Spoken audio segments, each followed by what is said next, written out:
You ever get any stories of someone reaching out to you saying, "Damn, dude, you inspired me. I just started my own blah blah blah business," or, "Dude, All the time, every day. that's nice, dude." Yeah, Uh, every day I get messages like that, and I love it. Because I know Yeah, that they're taking in what I'm trying to teach, and yeah, I really appreciate that from people. There's people that yeah, just watch to watch, and there's people that actually take the knowledge and use it. And yeah, yeah, yeah. all Because right, you all go through right, the guys. process of like I'm what it costs to have I'm a gonna long go ahead and put maintenance. us Like on you go live to here. All freaking right, Home just a heads up. Depot, buy stuff, and then it's like, dude, this is what it costs to start up, man. Like it's real. hmm Yeah, as real as it gets. it's going, dude. Yeah, Well, you know what, guys? We just went live here, so I just kind of made that transition there. And nice. today we are on the show. I'd rather be fishing. Typically, we can't be out on the water as much as we'd like to, so instead we're doing the next best thing and sitting here talking about different things. And today we're going to bring you a lot of free 99 knowledge is kind of the best way to describe it out here. So today's show is actually a Yeah, really different twist, man. It's really cool. I got someone here that I look up to here. I've been watching a lot of his videos here for a while now, and it just kind of I find them just educational, entertaining, and fun to watch. And I'm talking about Reyes over here. So Reyes, hey welcome man, to our thank you, show, bro. man. And then I also got our buddy over here, Tony, who's from ForeMoney out here. Actually, Tony and I lived with Tony for a little while when I was moving back up to Houston. So during that time, we were talking about kind of making Tony's passion for flipping and raising extra money.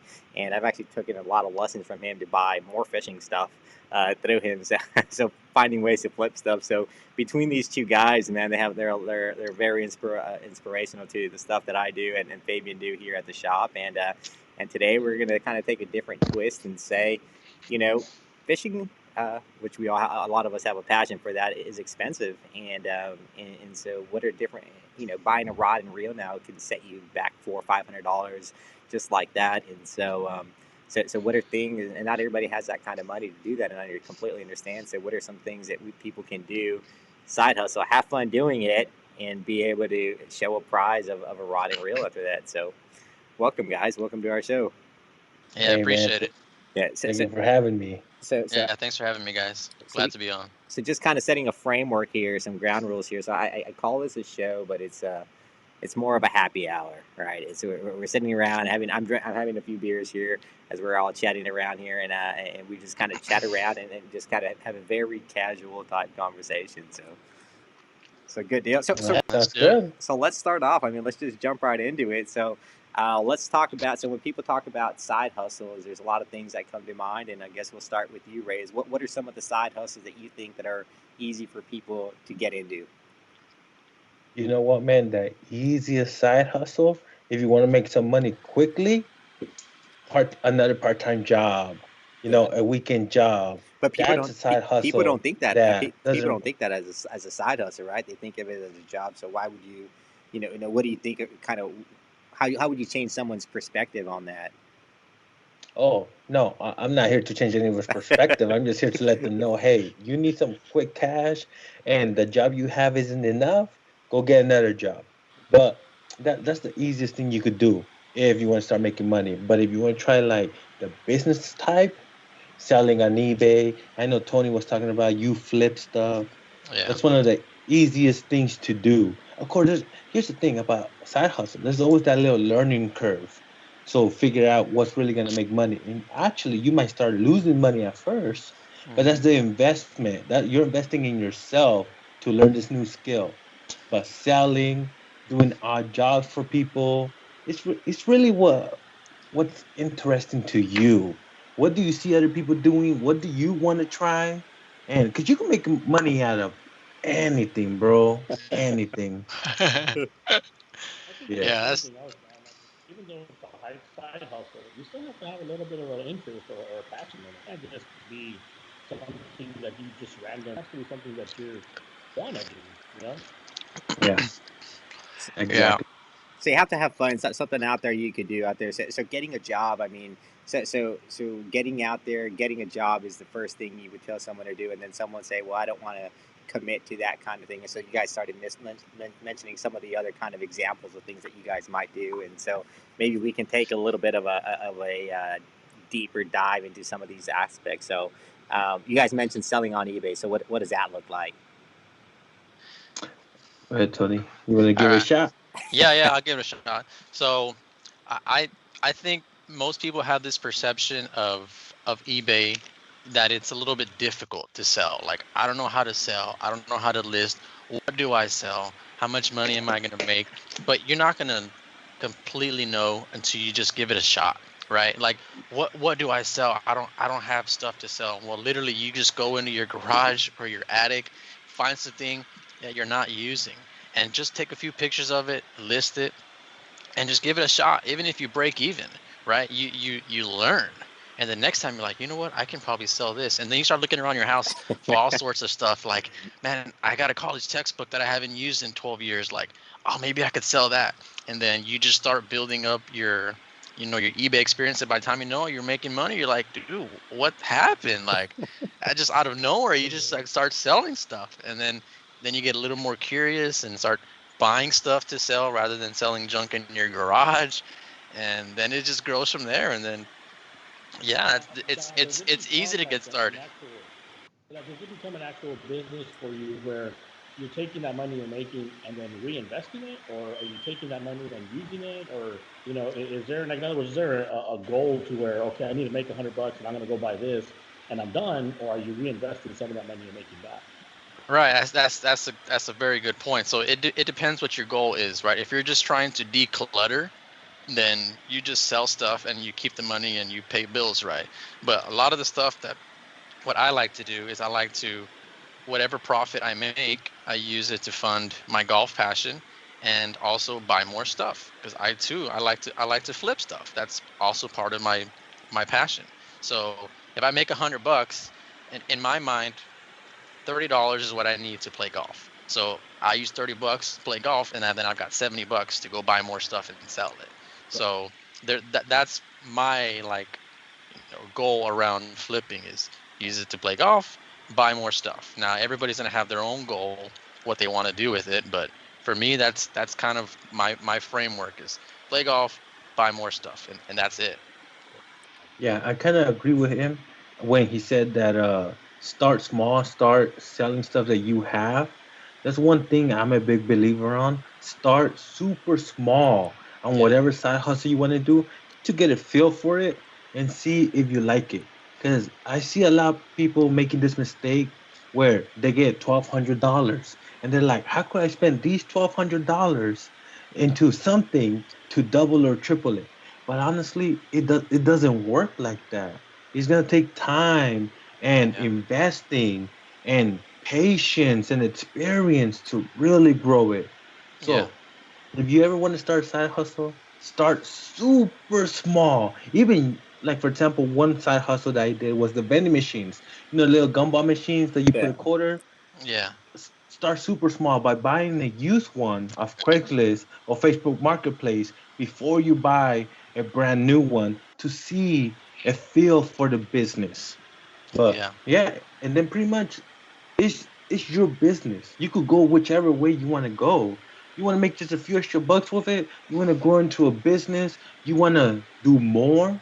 It's your business. You could do whatever you want with it. Yeah. I think that's a good I point, just man. I think think I people think see it more as I guess they hear the word or the term side hustle, and they think like, okay, I'm gonna make money like this. But at the end of the day, it seems like the high side hustle, you still have to start at the bottom and make it a real, moneymaker in a sense.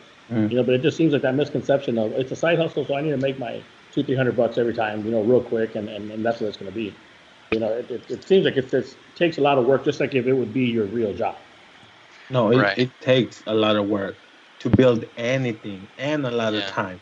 That's what most people don't understand. They want that quick hustle, that quick money, but I don't know if there's such a thing. Yeah, I think you're right, man. I think you have to go out there, and a lot of it. I mean, like you said it, you guys said it here. You have to understand what your goals are and what your expectations are, right? And someone like Reyes or someone like Tony, like you guys are in love more with the process than rather the outcomes, right? So for you, it's not about taking $1,200 and making it into $2,400. It's about, I mean, you would have just as much fun as going $1,200 and walking away with $1,200.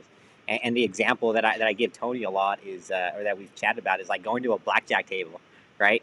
Like if you go down to a blackjack table and you sit down at the blackjack table for 10 hours and you walk away with just the same amount of money that you sat down with, like that's a win. Like that you went out there, you sat down, you had a good time, and you walked away with what you had. And if you make a little bit of money, then good for it's even better, right? But it's just like understand what your expectations are and what you're trying to get out of the process. Yeah, that's true. Yeah, you know what? Okay. Well, you definitely have to enjoy it. Like it just can't be something that's another job. I think if it's a side hustle, it has to be something that you enjoy, and it just so happens to make you some money. You're absolutely right, and you kind of hit it in the head where you said that I enjoy the journey, the process more. I love building something. You know, there's been hustles where I'm only making a couple dollars, and to me, that's the same feeling as making 100 or thousands of my regular business. Just because I enjoy it. And that's another thing that people don't realize, that you need to enjoy that's like the secret sauce right there to becoming successful. You need to enjoy what you do. The other example that I would give too is, I mean, we watch Gary's Trash Talk, right? Gary Vaynerchuk's Trash Talks, and Gary doesn't need to be out there on the weekends chasing down and not walking away from a purchase for 10 cents or whatever. Like he goes out there, it's like, no, I'm going to pay 50 cents for it or a quarter for it, and it's like 60 cents. Like he gets a thrill out of getting this, and it's just he enjoys that process, and it's really amazing to see someone. I have something to say about that, all right?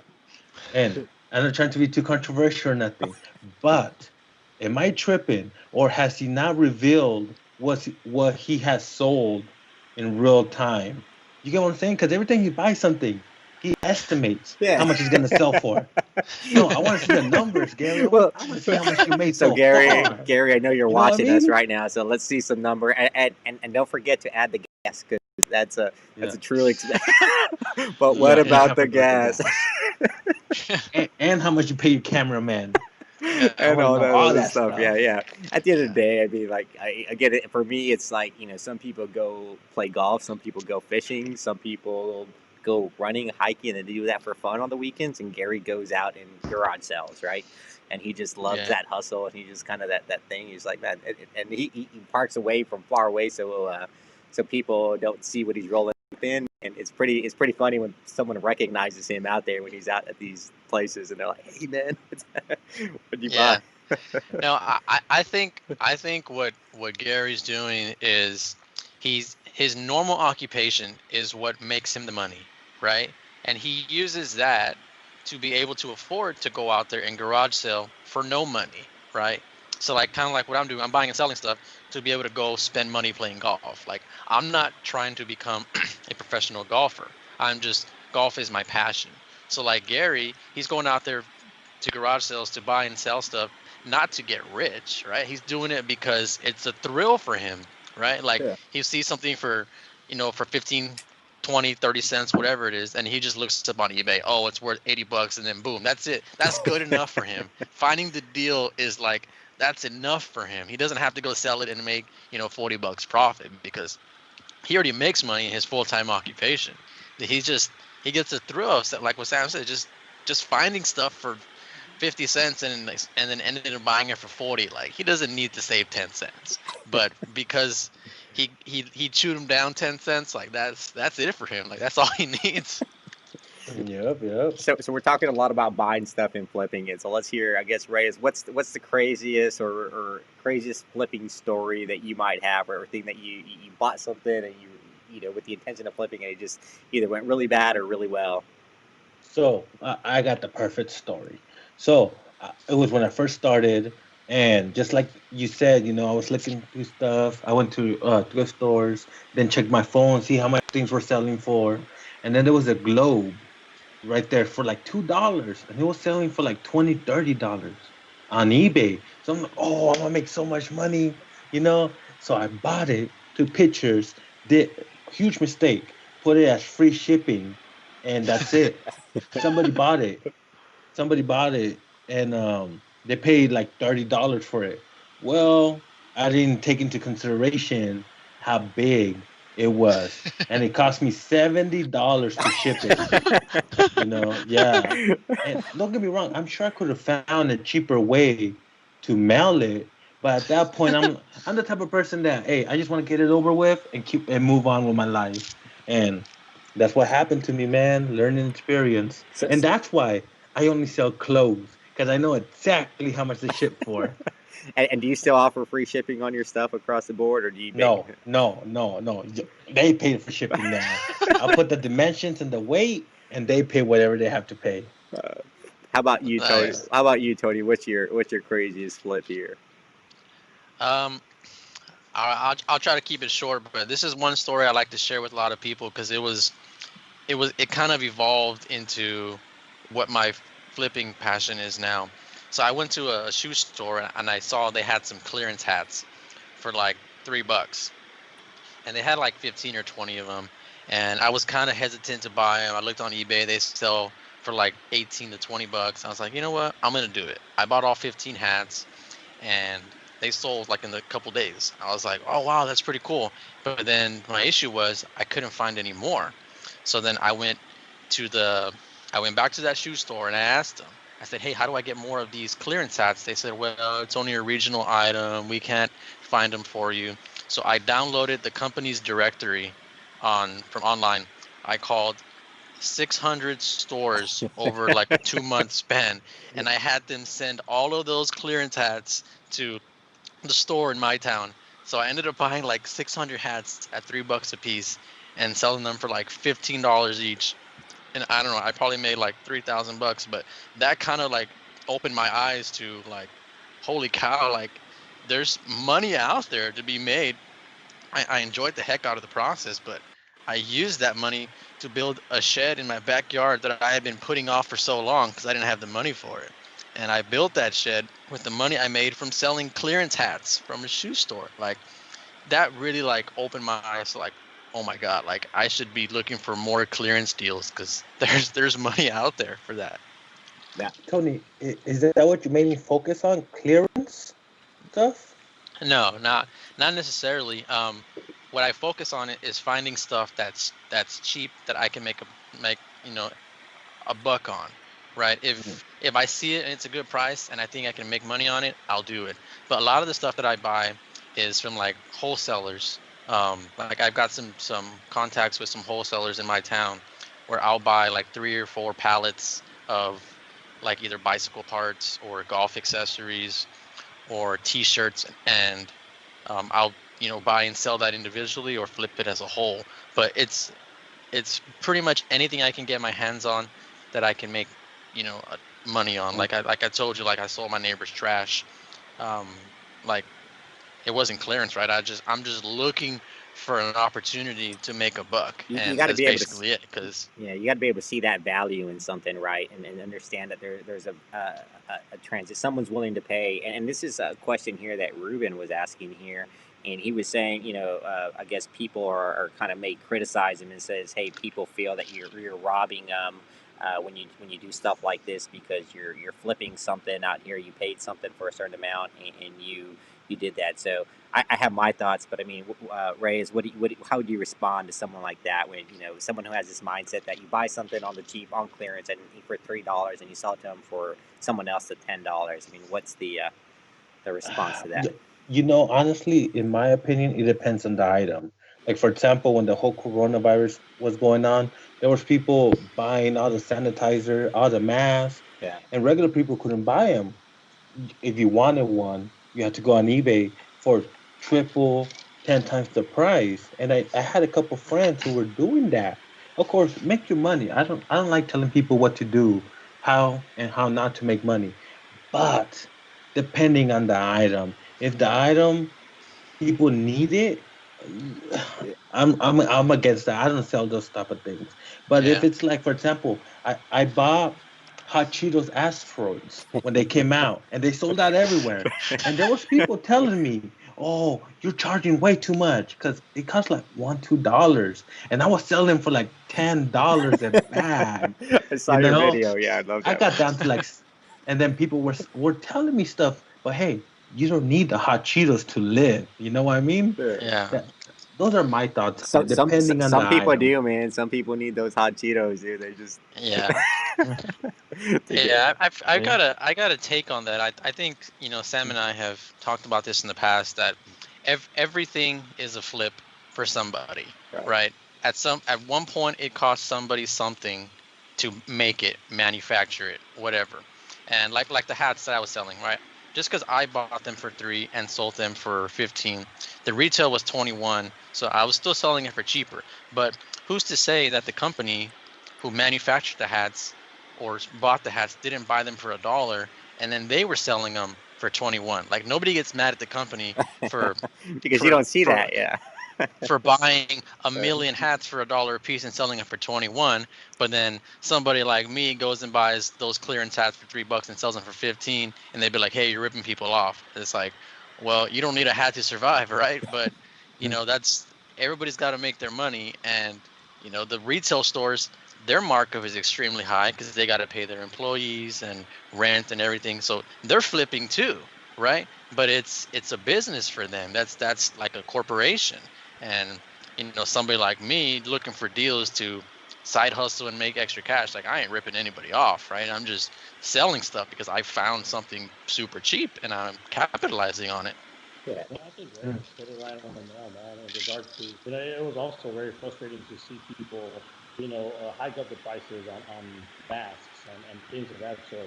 Instead of just, I think it comes back down to ethics and to your morals and how you want to do it. But like you said, Tony, I mean, no one's putting a gun to anybody's head and telling them to buy a cap. I mean, it's that thing. No one's forcing anybody to buy it. But in Reyes's example, it's like, yeah, they needed the hand sanitizer, they needed the mask, they needed this stuff, Yeah. and people are like, oh no, $20 for an 8-ounce bottle now. Yeah. That's where I think it becomes unethical and Sure. Yeah, that's right. I think the other thing, kind of, to the only 2 cents I would add to that is really people get the word cost and the word value confused. So cost is what something costs to make. Value is the value that it adds to it. And I'll talk in extremes to kind of communicate the point. You look like at a bottle of water, right? That has a very low cost, right? And for the most part, it's a low price. But you take that same bottle of water and you sell it to someone, or someone's in the desert, right, or whatever. It's supply and demand, right? Like that same bottled water now has a different value because of where it's at, and so there's a different amount. And granted, you can look at transportation costs or whatever, but at the end of the day, like, I think people need to really understand that what's the value that something's bringing to them. In this case, a $12 bag of Cheetos was someone was willing to pay because it brought them happiness, right? Yeah. You know what? I actually, talking about water and location. I used to work in the fields picking peaches and stuff, and I used to take a cooler with me, fill it with Gatorade bottles, and I used to sell it. But I used to sell at a markup just because of You're right. convenience. You Yeah. know, I mean, if someone was dying of thirst, all right, I got you. But during lunchtime, you want a can of soda or Gatorade, you got to pay a premium for that because there's no stores around. Yeah. And if you didn't bring anything to drink, hey, it's business. Like you said, but of course, if they were dying of thirst and this and that, I got him. You got him. All right, Reyes. I've got that a. was I've got a. Let's go. I just real quick, Reyes. I've got a question from Joe here. So Joe needs some help, some of your advice here. So he was recently laid off, and he's looking to kind of get into a side hustle. And he knows you've made some videos here on auto detailing and lawn service. So if you were kind of laid off and you were looking to kind of get a side hustle to kind of, I mean, you can't find a job here, which one of these or something else would you consider doing to answer Joe's question there? Well, you can make money with any hustle. You mentioned car detailing. I'm about to drop a car detailing video in the next couple of weeks. The lawn mowing service, and any hustle you can make money. But here's the thing: it's, are you willing to learn? Are you willing to invest your time into learning a new skill and eventually investing into the equipment you need to make that happen? So that's the biggest question. Are you willing to learn? And if the answer is yes, I'm willing to learn anything, there's several ways of doing that. First, find somebody who's already doing it. Find a car detailer and say, hey, let me help you with a couple cars. You don't gotta pay me. That that's the big thing with people. They don't want to invest the time for free, but they're not realizing that that time you invested to help another car detailer, you gain experience and knowledge, which is so valuable. All right. Another thing, another way you could start a hustle is by looking on YouTube and investing the smallest amount. Like for example, car detailing. Instead of buying all the equipment, buy small supplies to clean your own car and see how you feel about it. You like it? Hit up your friends and family. Say, hey, let me wash your car for $10, $20 and start doing that. That's- You get more Yeah. customers because you do a good job, save more Yeah. money, invest in better equipment, and that's how you do it, man. When people hit me up and say, Reyes, I want a side hustle, what they're really asking me is, Reyes, I want to make money tomorrow, and I don't know the answer to that.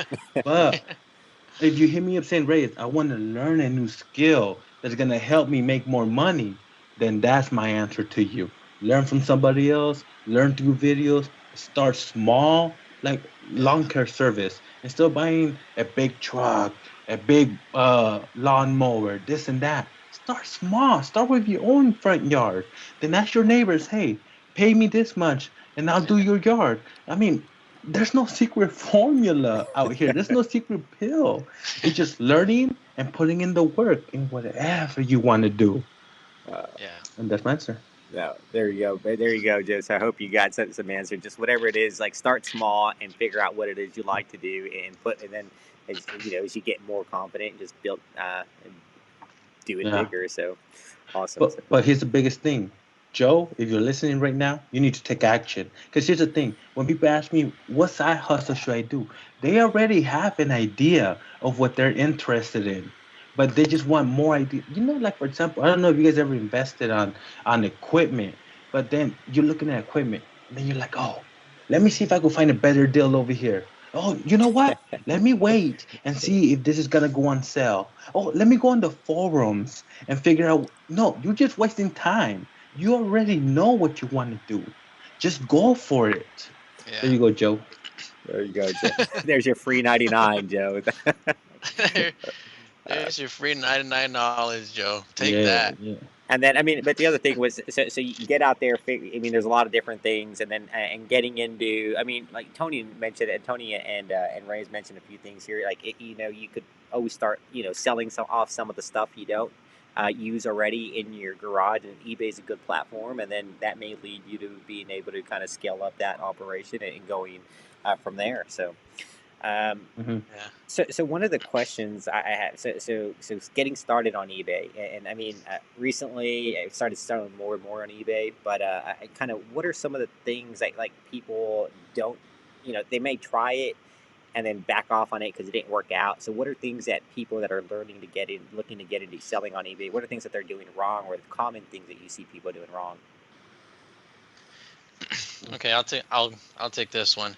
Um, the One of the biggest things I see people complaining about on eBay, and it's not because it's a big issue. They just don't know. It's the shipping. I know, Reyes, the shipping ate your lunch, man. It's the But gas, dude.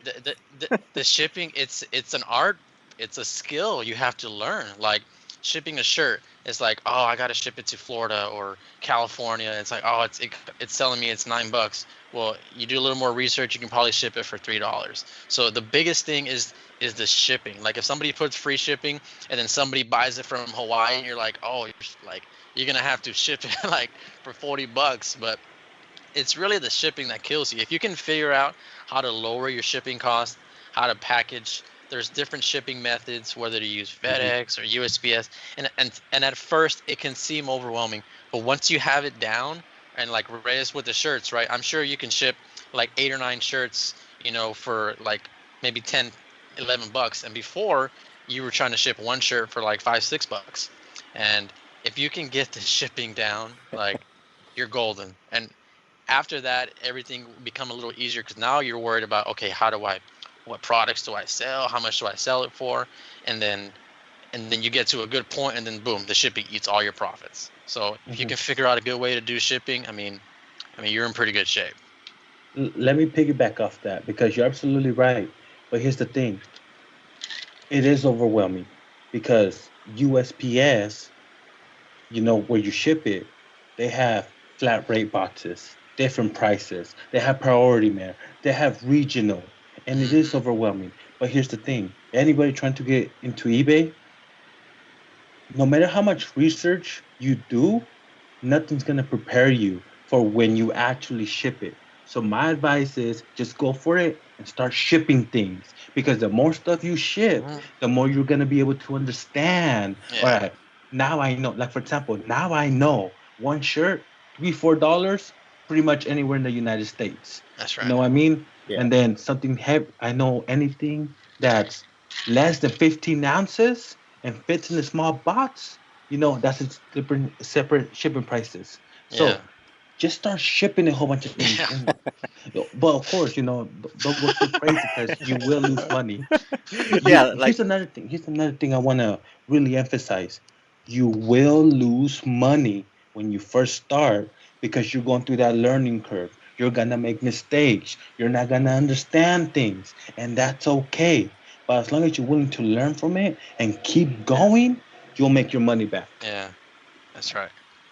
all right, this is we got another question here. It's kind of on a kind of different on a tangent here, but I'm going to pose it to the group here. Is how do you promote your brand online? I posted my business page, but it feels like it's not going anywhere. I show my brand on Instagram and TikTok.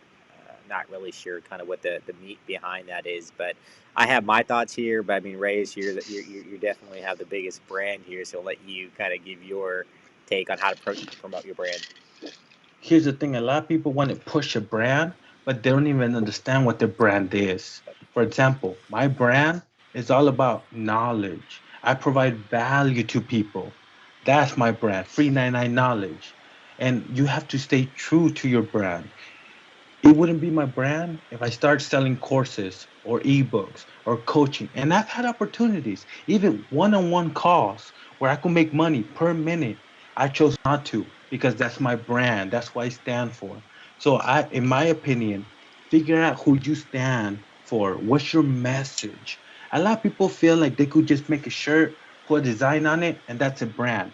It's No, not. you gotta have a Yeah, message. What do you stand for? Who are you trying to attract? So that's my first tip. Figure out what your message is. What you want to accomplish with it. What you want to change in the world. What do you want to do? Who do you want to inspire? Yep. And then after that, make it happen. Because here's the thing. This is just my theory and what I use. Where I'm not just talking about advice or knowledge. I'm showing people how to get it done. You get what I'm saying? There's a yeah, lot of people who want to just talk, but you're only gonna succeed when you put action and work into it. yeah, So No, that's it. That's my advice. so yeah, I absolutely agree with that. So you have to know who you are and what your brand stands for. And I agree with you. If you're selling a shirt that has a design, then you're not selling a brand. You're selling art. You're selling a piece of Hmm. art, and it's very transactional. It's just the transaction happens and it's done. And then kind of the other extreme is someone like Nike or Adidas or any other brand. They take any shirt and they put a simple logo on it, and there's automatically that shirt's triple, quadruple, 10 times in value, right? So what's the difference? And so I think so when you see Nike's swoosh, there's a story behind it, right? And Nike does a really good job of telling their story through commercials, through ads, through the things they're involved with. There's a story around it, and that's where I think you're right. You have to tell your story, so know what your story is, and then tell it but don't tell it in a way that's too salesy and too like, hey, look at everybody, look at me, buy from me. Focus on the yeah, value and what you're doing and how you add value to someone else's life. And it's the jab, jab, jab, right hook, right? It's setting things up out there and kind of throwing your story out there, adding value, and then occasionally asking for support via yeah, a sale. And I want to mention another thing about branding is you I hate hearing this. I'm sick of hearing this, but it's so true. You gotta pick your niche. You gotta pick the specific group you're trying to target. For example, Nike, they're targeting athletes. You get what I'm saying? Yep. The brand for fishing, Bass and something. Yeah. Do you know what I'm talking about? Bass Pro Shop, or I mean, there's plenty. Yeah, yeah, yeah. Yeah, with the fish logo on it. Yeah. You know, their niche is fishermen. They're not trying to grab the athletes. They're not trying to grab the single moms. They're sticking to their own niche. So figure out the group of people. Like for example, my niche on YouTube is early 20s to early 30s. People who only have like a regular job. They might have a family. They don't have a lot of money to invest. So that's why I mainly focus on easy hustles people could do. I'm not talking about real estate. I'm not talking about how to become a millionaire. I'm not talking about this and that. I know my group of audience that I'm targeting, and I make my content towards that group. And Yeah. that's why I feel I've been successful, just because I know who I'm talking to. Yeah. You become very relatable to a specific people, right? Yeah. Exactly. You're You not know, looking for somebody who's well off who wants to start a side hustle, right? Right. You're looking for the no. guy who's got an 8 to 5 and is looking to make an extra, 50, $60 on the weekend or whatever, To pay right? for, Or And they just got a couple $100 and they want to know what equipment can I buy to start making yeah, some money. yeah, That's it. You yeah, know. yeah, I think some people don't realize that. I mean, they try and then broaden their horizon, or they broaden their I guess their audience by picking so many different demographics, and that's the way they think. Like, okay, if I grab all these different demographics, I'm going to do well. But they don't realize that that one small demographic has a million people in there. So I Hmm. yeah, think you're perfect. Where you're picking a certain age group that is going to be there, but there's several million of those people where if you just concentrate on that one little demographic, you're going to do well because the audience is there. yeah, Where you're not getting like three or four demographics. Yeah, you might get more, but it's going to Hmm. be very hard to specialize in that. yeah. And here's another thing about that, which you're absolutely right, because when I started making shirts, at first I tried the shirt business like 4 times. I quit 3 times. The fourth time I finally succeeded. And the reason I succeeded was because when I first started making shirts, I thought my customer is anybody who wants shirts. Yeah. But no, once I figured out that it's better to pick a niche, a small group, and my group was sports mom. You learn how to advertise. You learn where to advertise. Like for example, I had car clubs, I had churches, I had schools, I had the sports mom. The mom that puts her kid in the soccer league, Yeah. stuff like that, right? I had 4 different groups I could have targeted, but I chose sports moms.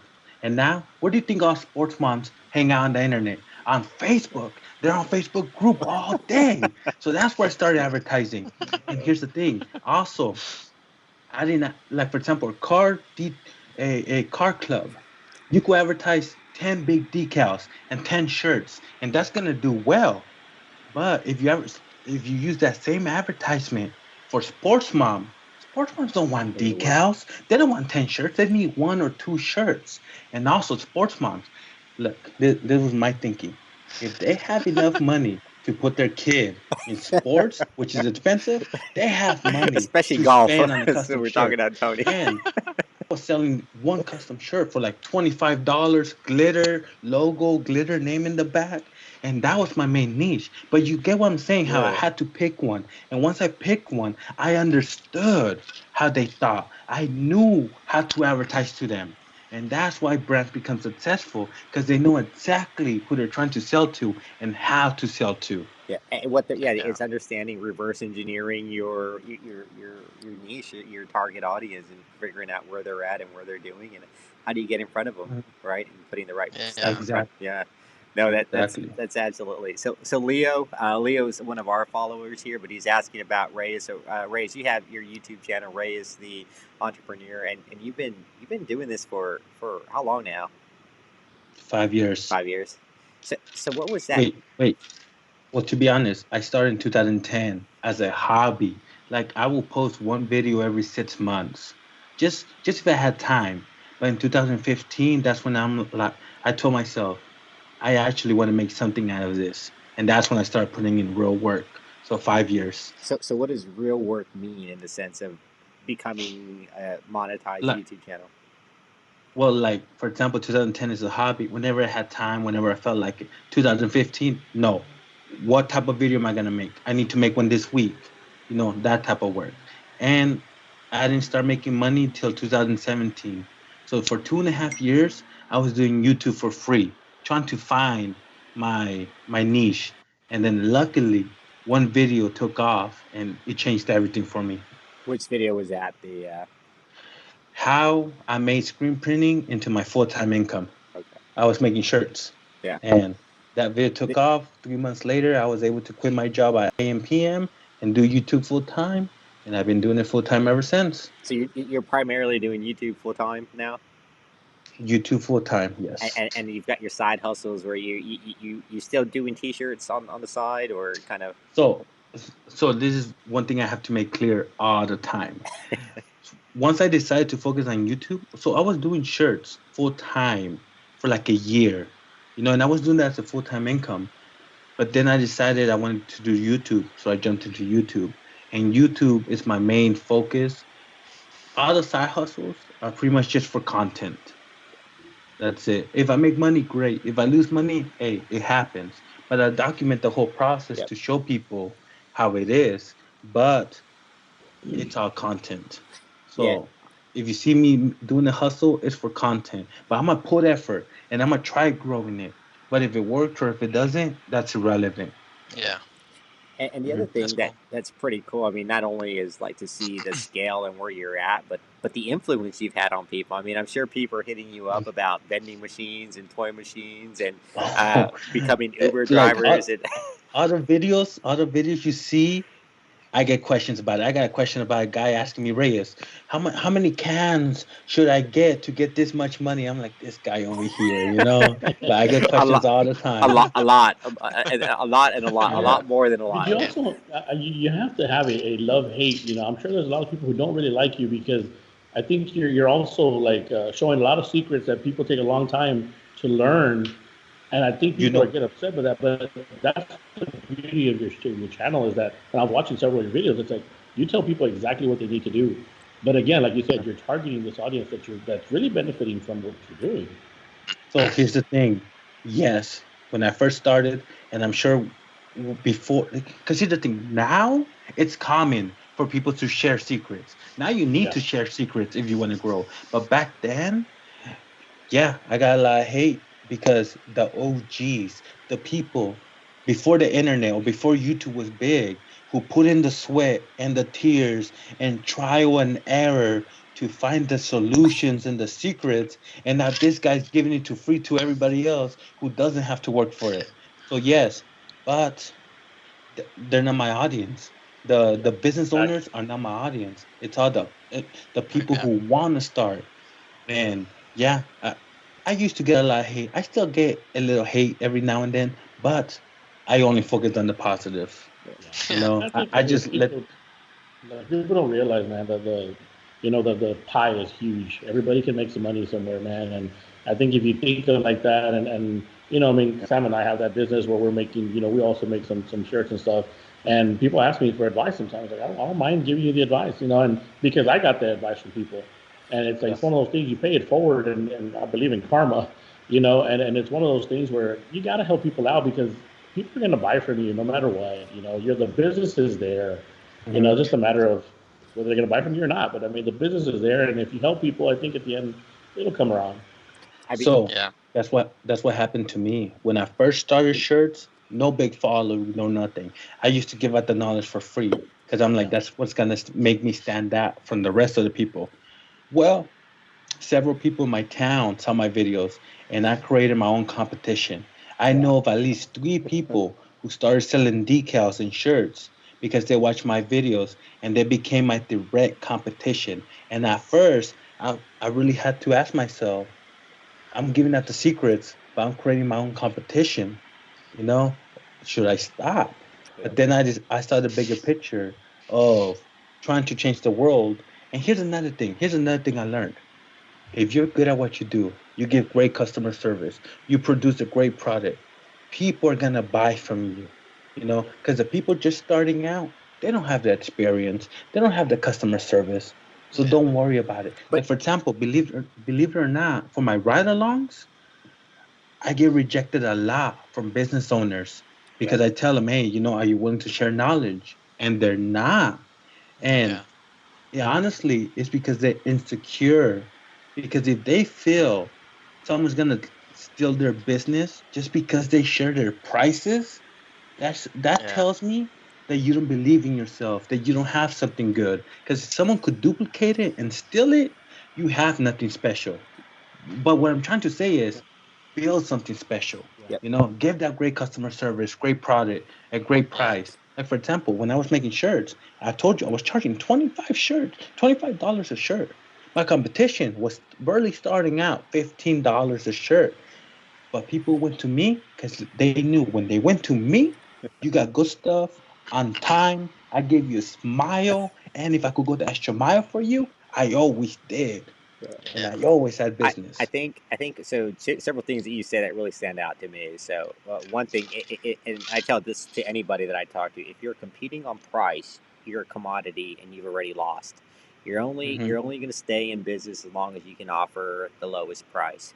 And so, like in our business model, is a part of our strategy is not to be the lowest price, because I mean that says that you're no better than the next guy, that that your corn is no better than the next guy's corn or gas or whatever it may be, whatever you're selling, right? That you add no value to the product or the process. And that's exactly what you're saying, right? So how do you differentiate yourself? What do you do, whether it's customer service, whether it's a better product, or maybe you just have a smile, or maybe you're just whatever it may be, there's something about you that adds that value. The second thing, and I tell this to Fabian almost every day, is that it always comes down to people. Like at the end of the day, Yeah. there's people behind every product, and what kind of person you are is going to reflect. Someone's willing to drive the extra 10 miles to come to your store than to go to someone else's store, or pay the extra $3 or $4 for a product that they could get near. And so it's people and service, and that's how you differentiate yourself. Yeah. Yeah. Go See, ahead, Reyes. I want to say two things about that. The first one is, yes, never compete in value. Don't lower your price. Instead, increase the Yep. value you give your customer. And the second thing is, dang, I forgot, bro. My bad. It's My all about bad. what about the gas? It was Include the about the gas. second thing you said. The second thing was about people, being a Oh yeah, people. yeah, yeah, yeah. People will always do business if they like you. Yeah. You don't gotta be Yeah. fake. You don't gotta be their best friend. But if you just treat them well, they're gonna want to do business with you. Yeah. Yeah. One of the videos you have, Reyes, that I liked was the guy with the lawn care service who used to charge $30 a month for weekly service, and then Hmm. he eventually turned that into 120 a month just for weekly service. But those original people, they weren't his customers anymore because they were lowballing him. He got the bigger people who were okay paying him that because it was him. Yeah. It was him. He Hmm. was providing the service on time, every time, professional service, and Right. 120 bucks a month. That's 4 times what he was making before, but better customers who people probably pay on time because it was him. They were buying his brand. They were buying his service. They weren't just. Obviously, there's people who they can buy from less. They could have found somebody for 30 bucks a month, but they wanted him because Yep. of who he is, right? Hmm. And here's another thing about that. Believe it or not, the people who want to pay the least ask for the most, and the people who are willing to pay the most ask for the least. Yeah. Man, I gotta quote that. But yes, We're gonna because put that on the shirt there. here's the thing. When someone's I got it, dude. lowballing Don't you, worry about it. I got it. I got it. when someone's lowballing you, they're trying to squeeze anything out of you. And if that means they gotta complain or they gotta do this and that to get an extra freebie, they're gonna do it. But the people who paid the most, they already know, hey, this guy's gonna do his job. Let Yeah. him do his job. If he doesn't do a good job, they're gonna Yeah. find somebody else. That's it. Yeah. Here's another thing I mentioned is that your business, your product, your service is good when you get repeat customers. Yeah. If you're not getting repeat customers, there's something wrong. Yeah. Yeah. No, that's Mhm. absolutely right. I'll second that because I get some people who come and they buy stuff from me, and my prices are already incredibly cheap because I buy stuff like at 95% off, and then I sell it at like 70% off retail. So my prices are already really cheap. And then I'll give them a bulk price, and then they'll try to chew me down a little more. I'm like, come on, man, like this is the best price you're gonna find. And I get some customers who, no matter what price I tell them, they'll pay it.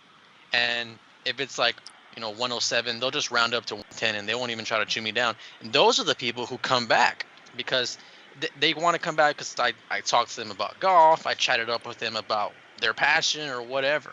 And those are the customers who keep coming back. The ones who try to chew me down, like after a really good deal, they don't come back anymore because one-time transaction. that's it. It's They're one-time you're a transaction. They got commodity, their yeah. deal and they left. Yeah, when you're competing on price, you're very commoditized, and regardless of where you're at, and as long as you have the lowest price, they're going to be there, and if you don't, you're not going to be there. And That's right.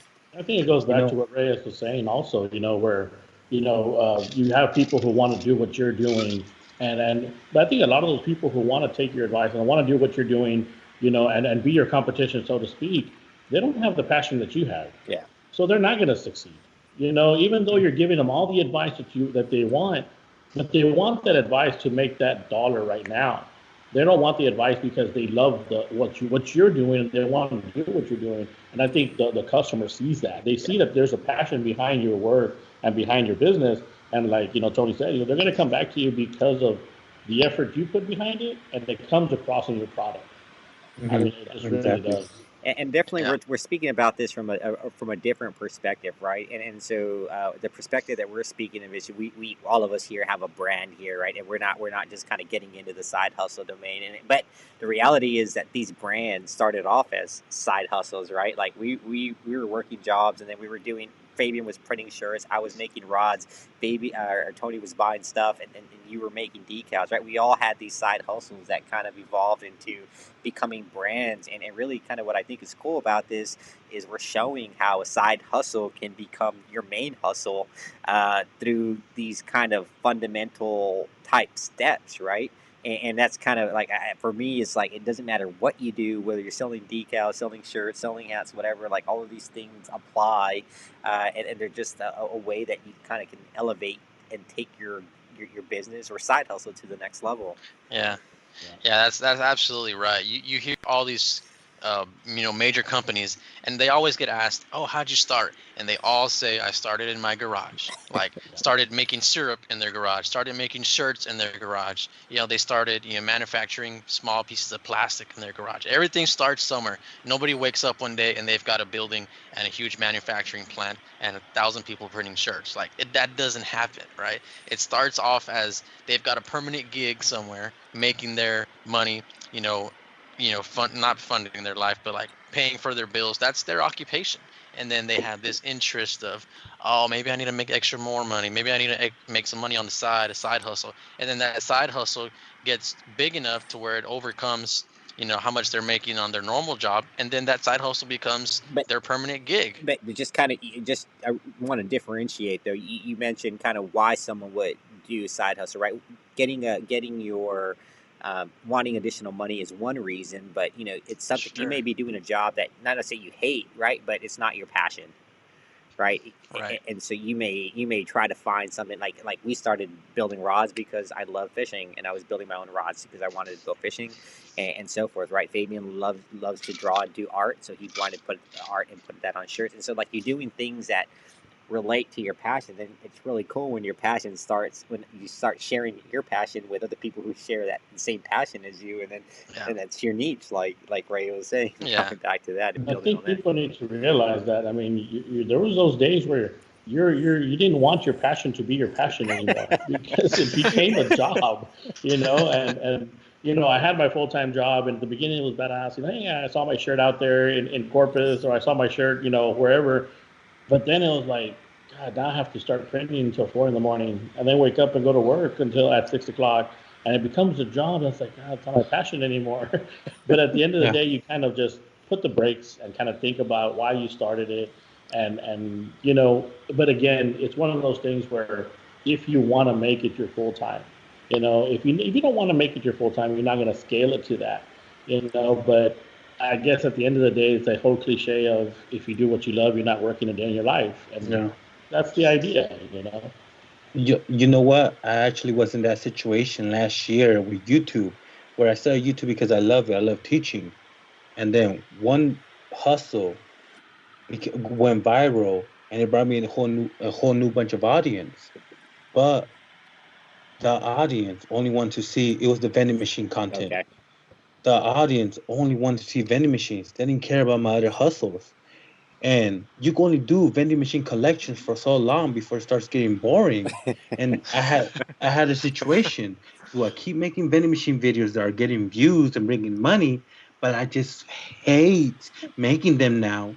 Or do I follow my passion, my heart, and explore? Because me, I love learning different things. That's why my channel is about different hustles. Because once I reach a certain level in one thing, I want to jump into something else. That's just who I am, and I'm okay with that. A lot of my audience hate that. Well, they used to hate that. They only wanted me to make shirt content, vending machine content, eBay content. But now, and it hurt me. It hurt me for the whole year because I'm like, I don't want to make vending machine content anymore. I want to go follow my passion, follow what interests me, and find different hustles. And the views went down and the money went down. But I told myself I didn't start this for the money. I was doing it for 2.5 years for free before the money came in. So I'm just following my passion, trying different things. Right now where I'm at, I'm still haven't found the next big thing that I love. For example, I do something called the Ride Along series, Yeah. where I follow other entrepreneurs, and I'm just starting a new series called the 30-day challenge, where I try something for 30 days. Now, Instagram. Yeah. even though those videos are not getting a lot of views, the people who watch them, they know exactly what I'm trying to accomplish. They enjoy those videos, and more importantly, I enjoy making those videos. Yeah. So that's kind of one of those things where you have to follow your heart and your passion, even if it means you're not gonna be getting making more money. But hey, I'd rather be doing what I love and getting some money than doing what I hate or doing what I don't enjoy anymore and make more Yeah. money. Yeah, I Yeah. mean, I You think know. you mentioned it earlier here, understanding who your niche is, and you describe your niche as someone, a certain age range, someone who's looking to make this extra money. And I Mm. think you're right. I mean, like looking at vending machines, that you kind of gave someone that intro to take that first step in there, but you're not going to teach, you're not going to go and make these videos because now all your ride-alongs show other ways people can your same niche, right, can go out there like, Yeah. well, I don't want to do vending machines. What else can I do? Oh, I can do this, I can do that, I can do that. And I Mm. really think you're staying true to your niche rather than, you're not letting the likes and the view and the watch time drive toward changing who you are and what your brand is about. But you have that recognition, right? Like you recognize that that who you're making videos for and the type of person and what's going through Mm. their mind. Yeah. Yeah. Yep. Yep. I like one thing you said, and it's very true. Is that you're not chasing the money, right? Because you'd rather be broke doing what you love than making all this money and doing something you don't enjoy, right? Like what's the point of it then, right? Yeah. So if you're chasing money, the money is infinite. You're never gonna get there, right? You can never reach the end, right? If you're chasing money, there's no finish line, right? But what you stay true to is what fuels you. What's your passion? What makes you feel good? As long as you're chasing that, I mean, you're always gonna be happy because you're chasing what you like, right? Mhm. Yeah. Yeah. Like right now at this moment, I'm not ashamed to say it that my views tanked.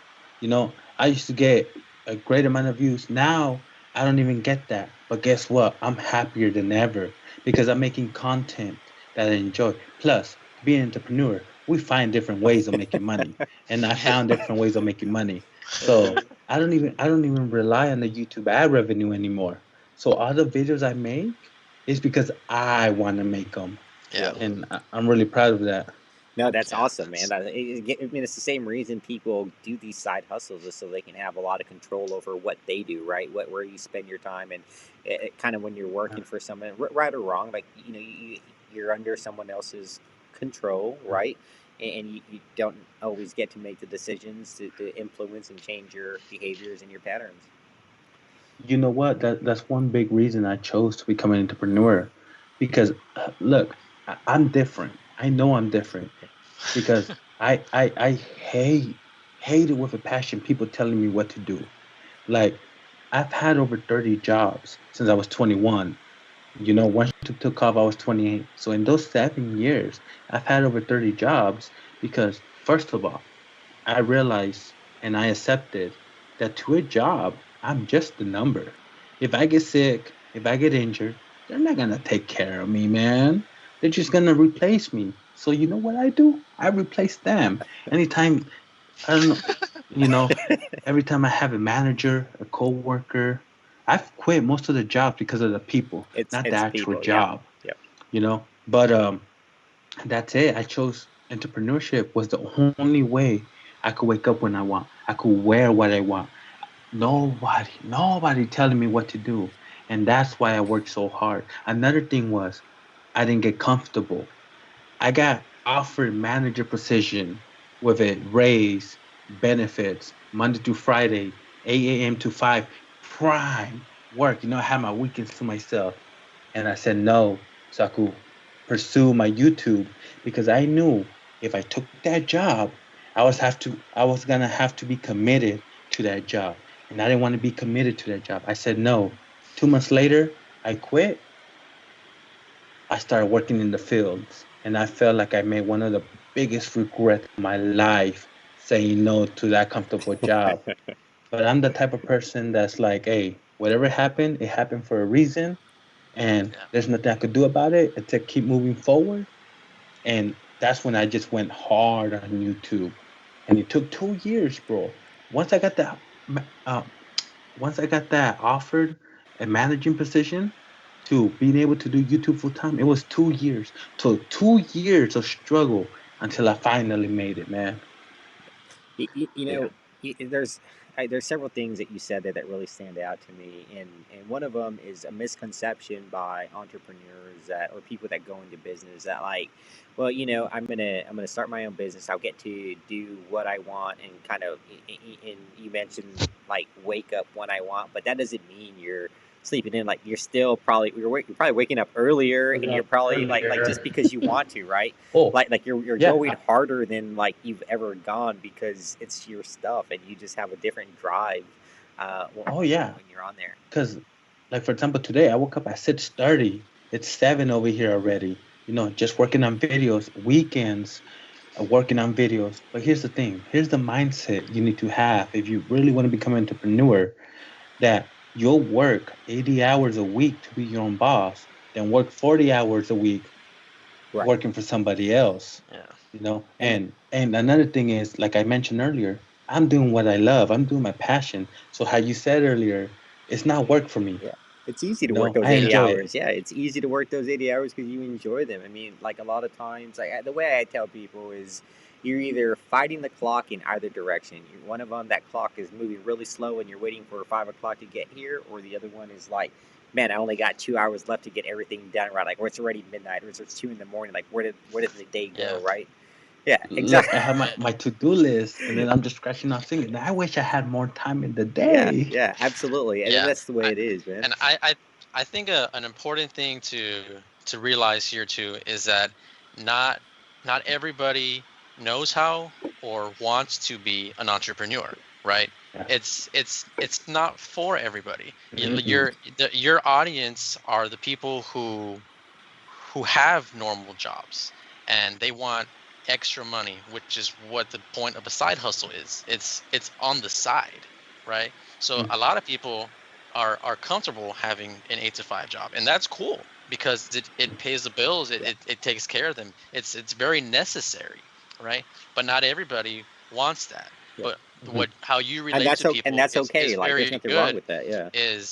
Is that you look, keep your 8 to 5. I'm going to teach you how to make a little bit of extra on your side, and that's very relatable because Mm. everybody wants a side hustle, right? So, and I think your audience likes you for that. Like, say, look, I want Reyes to be the entrepreneur. I don't want him to have a real job because I want him teaching me, right? I want to keep my real job, and I want to learn from Reyes on the side to how to have a side hustle, and that's very important to realize that those people like that, where they want to have a normal 8 to 5 and a side hustle. And you are very comfortable in the entrepreneurship realm where that's your niche. Like, that's who you are. And everybody has to stay true to who they are. Right. And if somebody Yeah. having a normal 8 to 5 with a side hustle, and that's what they want to be, I mean, that's why they come to you. Like, that's Yep. awesome. So you're absolutely right, man. Because here's one thing I tell people: if you love your job, you love what you do, you're making money, it's taking care of you. Good for you. Yep. Because you're absolutely right. Entrepreneur is not for everybody. But my goal is to show people options Yep. and what's possible, and Yeah. they choose wherever they want to get off. And there's people, you're absolutely right. There's people that don't want to be entrepreneur because entrepreneurship, and I let it be known in my videos, it's a headache, it's stressful. And because being an entrepreneur, it's all on you. If Yep. you Yeah. make money today or not, it's on you. And not everybody could handle that. Or maybe they don't want to handle that. And that's fine. But me, my job is show people different options, show them what's possible, and let Yeah. them make their own decisions. Hmm. As Yeah, well there's as the definitely a misconception of that, man. It's like, oh, I mean, I get that all the time. I was teaching for 13, 14 years. And, now that we own our own business, it's like, oh, man, now you have no pressure or whatever. It's like, no, the pressure's a little higher. The pressure's a little higher. But again, it goes back to what you were saying. It's like, and I grew up like that. My dad, my mom, raised us that way where whatever you do, you're going to do it at 100%, and I would bust my ass to be the best at what I was doing. But then you look back, it's like, I'm putting so much effort into something that I really don't want to do, But then you come back and you own your own business and you put that same effort. It's just a different pressure, a different effort, and it's just focused towards you and towards your end game, and not somebody else's end game. And I think that's Hmm. what people don't realize is that owning your own business is obviously a little more stressful, I would think, because you have nobody to depend on, yeah. and it's not that Hmm. check's automatic at the end of the day, because obviously you have to be successful, money wise, but at the end of the day, I mean, it is happy. It does make you happier. It is something that's a little, Yeah. you have your own rules in a sense, but I It's think you do put a lot more pressure on yourself as an entrepreneur, and like Tony said, some people can't take that.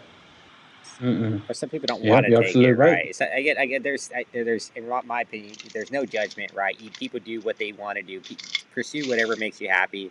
If it makes you happy, and for people, I mean, there's people that bust their butt chasing CEO positions at big companies and like whatever, and there's nothing wrong with that either, right? Like that's the path that they want to do. They're working, 80, 90, 100 hours a week too, trying to get there. They're busting their butt out there.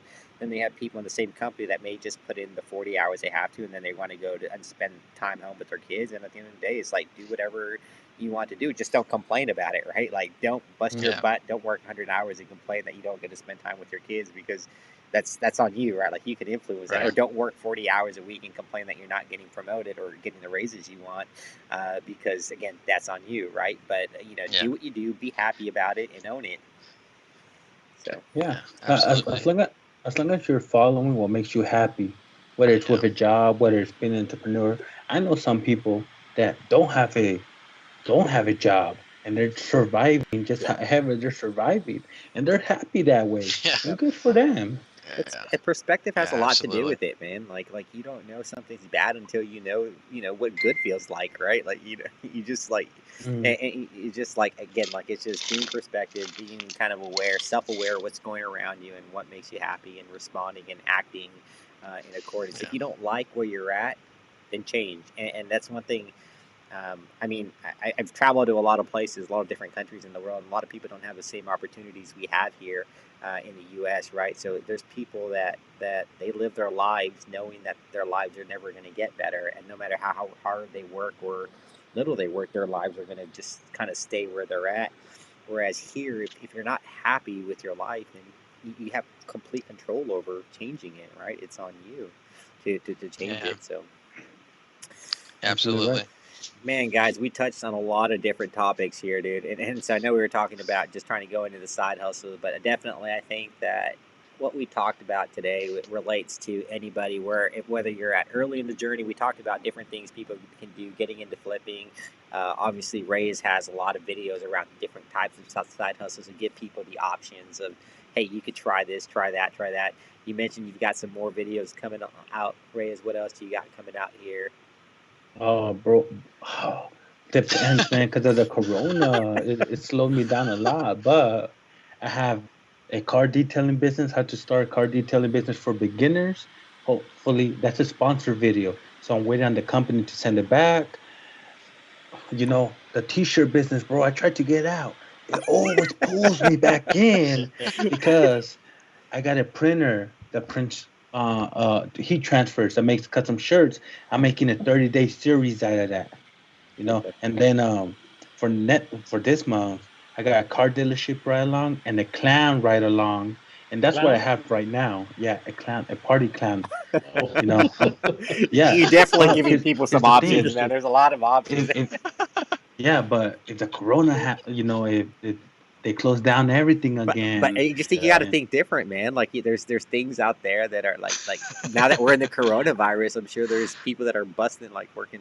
There's a lot of stuff out there too, right? well, Yeah. yeah, but one of those things that I just have to be interested in it Yeah, to Yeah. do absolutely, it. understand, absolutely. So. Yeah. That's it. But But good yeah. deal. But man, the other thing I was going to tell you before we get off here is so actually we make a lot of our own designs and make a lot of shirts here and we make some shirts and we took your videos to show us how to make this. I mean, the shirt Tony's wearing today was something that we designed and made on in FM expressions and we utilized your videos to kind of guide us to figure out, hey, get this one, get this, don't get this, and then versus the multicolor and what it was worth and that. So definitely appreciate all that free 99 knowledge. I mean, we're utilizing it. I'm looking around the store here. There's several other things here that were influenced by your videos and your stuff out there. I mean, it's just crazy, man. And the other thing is, I mean, obviously you're a full-time YouTuber, so you have a lot of influence and you have a big following out there. And for you to take the time to kind of to spend an hour and a half with us here, going and talking about this, definitely appreciate you doing that. It means a lot to us here on our side, and so we've got some Tiranda Palo shirts here that will and some different shirts here that we're going to send your way as a token of our appreciation for taking some time to be out Yeah. here with us today, man. Hey man, thank you, bro. And actually, I love doing this. Yeah, I I know. love it. I've seen you do No, it here I recently. That's why I was asking. Like, I was like, maybe I Yeah. know it was it was swinging to the fence, but um, I've seen you doing a lot of it recently. Just kind of getting on other people's shows and stuff, something very similar. Mhm. Oh So yeah. If they hit me up, I'm all for it.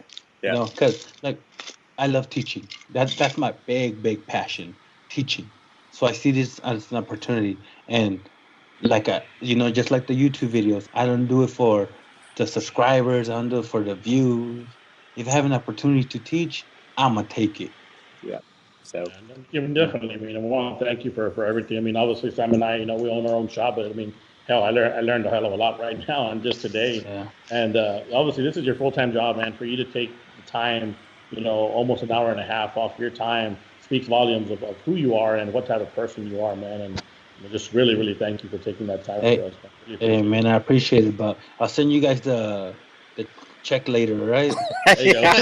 all right, just send it The to invoice. ForeMoney right there. Yeah, Tony's that's got right. The invoice. I'll send Tony's you gonna that. Yeah. send you You guys can some send us a check if you want. Don't worry. but Nah. also so big shout out to Tony too. So Tony, I mean, I've been following Tony for the last few months here. Ever since we were living together, I was living in his house for a little while.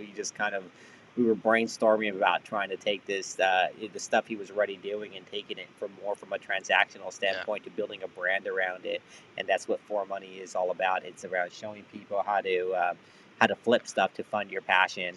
And Yeah. specifically, Reyes has got a lot of videos on how to get side hustles, different options. Tony's videos are more directed to buy something on the cheap. These are things you need to look at. This is how you can sell it on eBay or Facebook or Craigslist. So there's different options out there. But nonetheless, thank you both for spending some time with us tonight, and we'll tune in and we'll try to do this again sometime. Hopefully. In the future, and we'll do something out fishing. Someone was asking what kind of bait you use when you go fishing, Reyes. So I don't know if you spend much time out on the water, I but don't. yeah. I've never gone fishing. What? Maybe you guys could help me out. I have we, to start. we, Yeah. we can definitely figure something out to get you set up out there. We got a few followers out in California that might be able to make something happen, but we'll make a video about that, being a full-time fishing guide. Right, So right. yeah. Or maybe I could sell the fishes if I got some. There you Yeah. go. You might be Yeah, able to do yeah, something yeah, like that. Yeah, yeah. different ways. There's different ways to skin a cat. So, but Yeah. again, thanks again, guys, for coming on, and thanks again for all you guys tuning in today. And we'll see you on the next one. Bye.